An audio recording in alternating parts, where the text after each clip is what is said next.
सूरत, वो शहर जो कभी भारत का गोल्डन पोर्ट कहलाता था।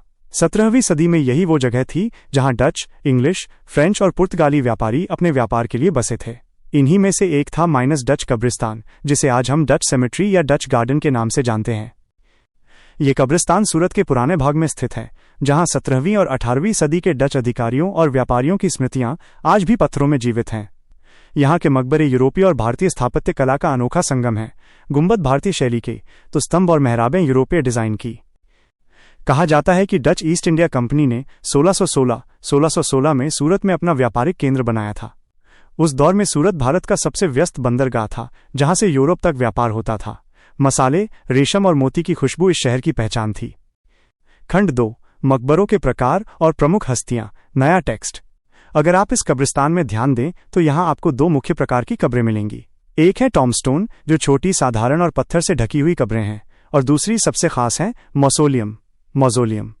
ये मौसोलियम भव्य संरचनाएं हैं जो देखने में किसी छोटे महल या गुंबददार मीनार जैसी लगती हैं। इन्हें उन डच अधिकारियों के लिए बनाया गया था जिनका पद और व्यापार में कद सबसे बड़ा था।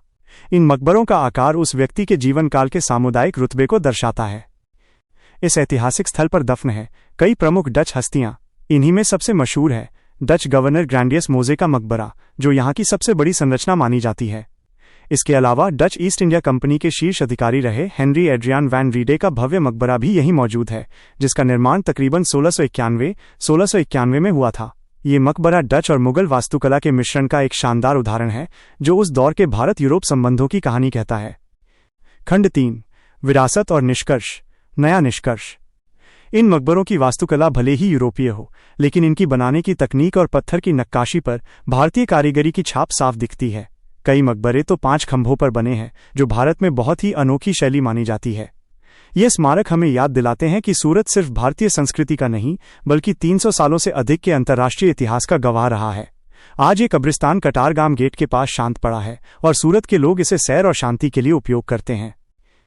ये केवल कब्रें नहीं, बल्कि इतिहास की जीवित किताबें हैं, जो हमें बताती हैं कि सूरत सिर्फ भारतीय नहीं, बल्कि अंतर्राष्ट्रीय व्यापार का केंद्र रहा है।